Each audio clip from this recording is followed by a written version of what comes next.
Hello friends. Last time we have seen Schrodinger's equations. So there are the two types of the Schrodinger's equation: time dependent equation, time independent equation, and their derivation, mathematical formulation for that. Their applications were to solve how to solve this using this Schrodinger's equation, the problems in physics, and all our history of that. Now there is another concept, very important concept in quantum mechanics, that is the operator. Now directly going into the operators in quantum mechanics, first we see exactly what is that a concept of that operator. We are very familiar for the mathematical operations from our school days, primary school days. From primary we are very much familiar for the addition. So two numbers, so 2 plus 2 is equal to 4. So this one number add into another number, we get a third number. Multiplication, a 3 into 4 is equal to a 12. One number into another number is equal to third number. Then division, when we also a differentiation, integration. So these mathematical formulations is nothing but the operations, mathematical operations. And this is the what? Mathematical symbol. So this is nothing but the mathematical symbol. And this is a systematically operation procedure which gives a third set. The same concept, say for example, I am taking a simple example, d by dx of say 4x square plus 2 is equal to this gives 8x plus 2. Okay, so in mathematical, in operation method, say O is an operator, acts on f of x is equal to gives another state a g of x. So this is the operator acts on a state, one operator, one state, that is f of x given by f of x is equal to another function. If you compare these two, then this a d by dx is what? Is equal to nothing but your operator. F of x is what? So this f of x is equal to 4x square plus 2x, and g of x is third is equal to, so this 8x plus 2. 8x plus 2. So this is the conceptual formalism. So this is the operators in mathematics. Now we are going to see in quantum mechanics. So quantum mechanics, any state a psi of xt is represented by the e raised to I by h cross px minus et. Okay, so this equation, this psi of x gives a state of system at a particular position x and at a particular position t. So this is the one-dimensional motion of the particle. So that equation is given as by this equation state equation, where function is psi of x. Now what happens if you differentiate it with respect to x? So this def by def of x psi is equal to, is it differentiated with respect to x? So it gives the IH cross P, okay, A as it is e raised to I by h cross px minus et. And what is this? This is nothing but the sum, and therefore this dou psi by a dou x is equal to IH cross P psi. Solve for this P psi. We'll get P psi is equal to this h cross by r dou psi by a dou x is equal to minus r h cross dou psi by dou x is equal to p psi.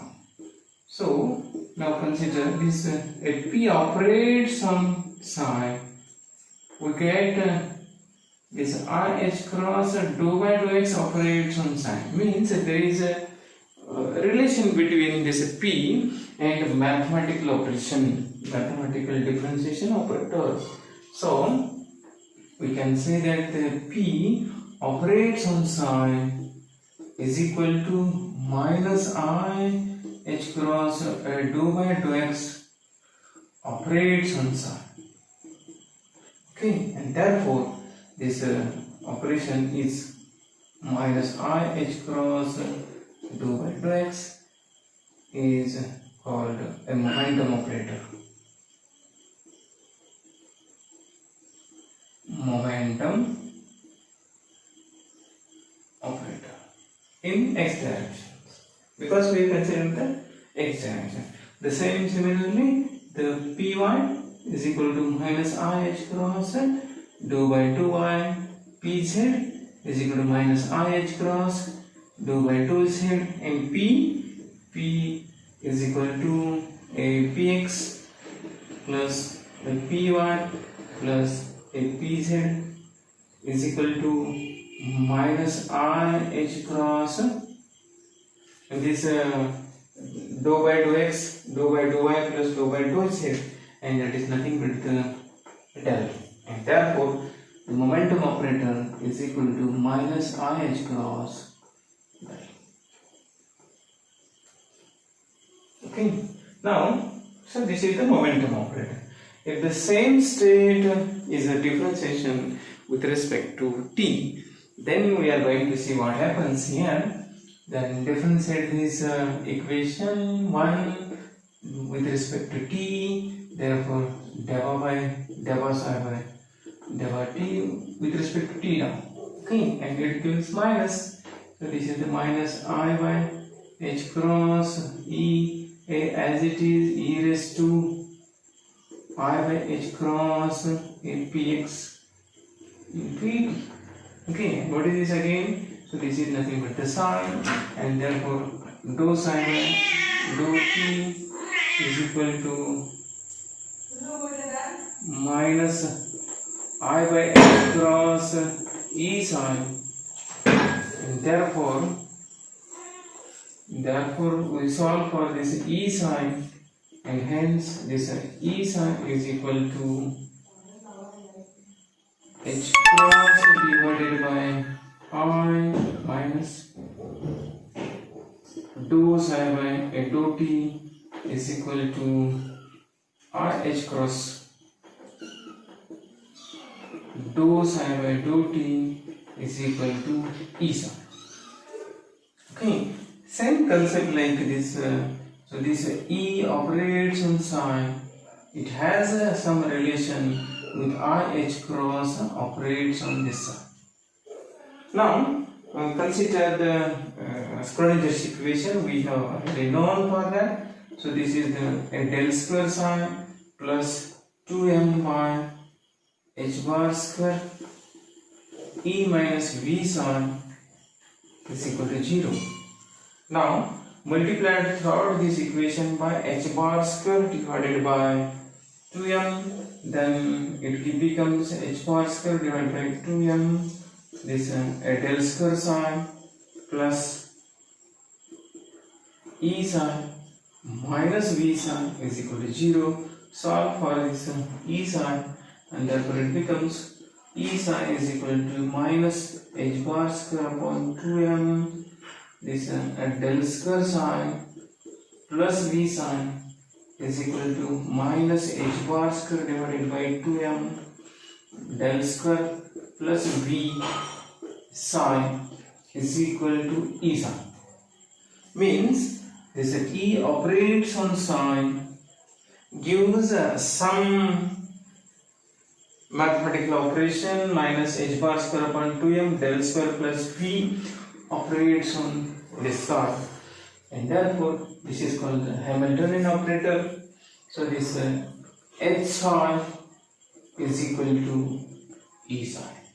So this is called the inertia operator Hamiltonian operator. So there is one more concept, and that is a eigenfunction and eigenvalue. Hn psi is equal to En psi, where this En is called eigenvalue of operator Hn, and psi n is called eigenfunction of Hn, operator Hn. And for that, a simple equation is there that any operator operates on psi. So say let A is the any operator operates on a function f of x is equal to A into f of x, or we consider in terms of psi. That is again very easy. A operates on f of x, psi of x is equal to A psi of x. Then this A is eigenvalue of corresponding operator A, and this psi of x is